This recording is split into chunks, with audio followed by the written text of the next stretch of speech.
Hi guys, find out how this guy manages to fool everyone to rob a bank.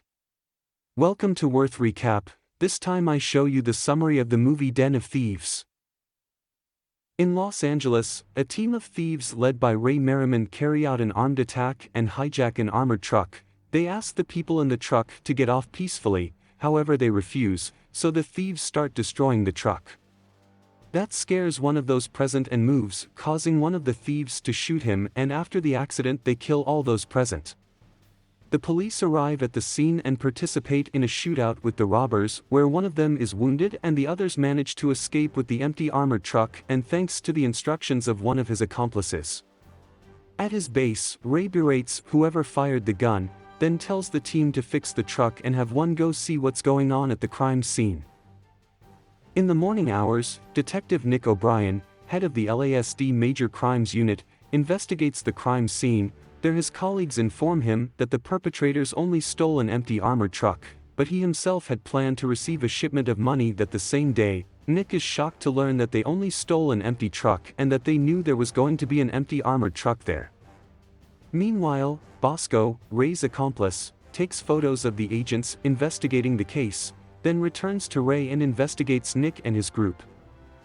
For his part, Nick begins to investigate possible suspects in the robbery and finds a local bartender named Donnie. Believing he is involved, Nick finds him at the bar and they talk to him for a while and leaves. Then, when Donnie gets off work, Nick kidnaps him for questioning. Donnie wakes up and runs into Nick and his group, trying to convince them that he has nothing to do with Ray, after they threaten him and show him evidence of his association with Ray. Donnie reveals that he met Ray through the patrons of the bar where he works.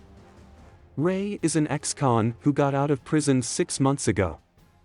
Ray's friends took him with him and offered him a job as a driver. After checking his skills, since Donnie needed the extra money, he accepted. His first job was a stadium robbery for a large sum of money. Nick asks about the money and Donnie says that he doesn't know where the cash is, but he knows that Ray won't settle for that amount and is looking for something much bigger.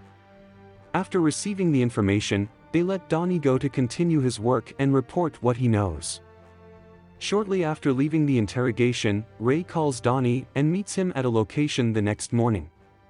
Nick and his team are investigating about Ray and his team. On the other hand, Ray presents his plan to his team to rob the Federal Reserve, a place that receives large amounts of money every day to be processed.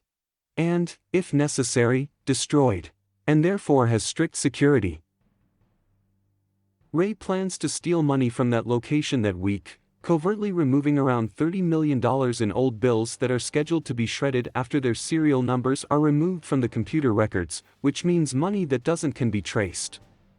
After explaining the plan, Ray asks Donnie to get a new job as a delivery man.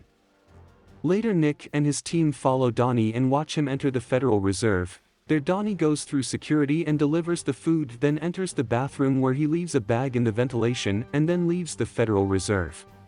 At night, Nick's team and his group go to a restaurant, where Donnie meets Ray and his team. Nick approaches them and begins to provoke them, so they almost end up in a fight. However, they are arrested by a friend of Nick.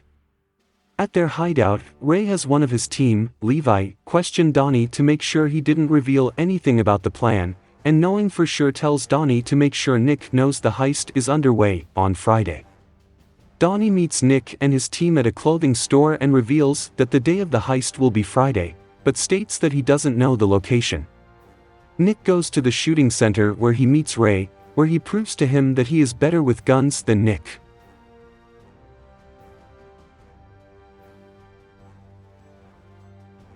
Nick then walks into a strip club and finds Ray's stripper girlfriend, hires her to stay the night, and finds out where the heist is going to take place.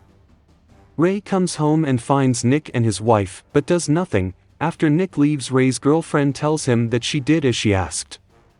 The next morning, Nick arrives at his daughter's school and says goodbye as if it were the last time. When the day of the heist arrives, Ray and Nick's teams gear up with various weapons. Ray and his team invade a commercial bank and take hostages, while Nick and his team are forced to wait outside for the hostage-taking. A bank worker sounds the silent alarm and gets all the police to come. Ray has the person who sounded the alarm call the police on his behalf and informs them that he wants a helicopter and $10 million plus if he doesn't call a negotiator will. He kills a hostage and then have him open the vault. Soon after, a negotiator calls out to them, and Ray has one of the crew members take a hostage into a back room, where he is apparently shot. The negotiator agrees not to communicate until the thieves' demands for the money and the helicopter, which are due to arrive within an hour, are met. Then Ray calls Nick and starts provoking him.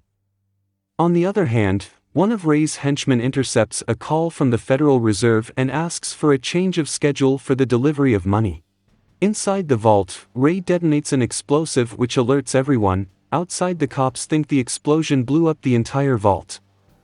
However, Nick suspects that this is not the case, and begins to investigate maps of the area, discovering that there is a sewer under the bank. With this information, Nick becomes impatient and storms the bank with only the team behind him.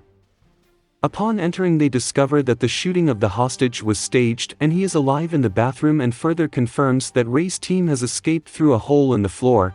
He immediately leaves the bank and starts looking for Ray.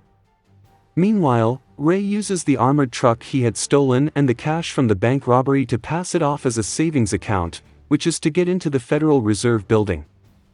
Once inside, they hand over the savings accounts and take them for their count, with Donnie hiding in one of them, who waits for Ray to give him the signal to use the EMP to disable the cameras and motion sensors. Ray orders Bosco to cut the power to the building, and when this happens, the guards move everyone out of the counting area until the machines restart. He then instructs Donnie to activate the EMP, which disables the cameras and motion sensors. Once this is done, he climbs out of the box and slides to collect the bills, which were destined for destruction. He puts them in a bag and throws them in the trash, as Ray informs him how much time he has. When Donnie finishes taking the money, Ray asks Bosco to restore the power, and Donnie escapes the counting area through the grates of ventilation.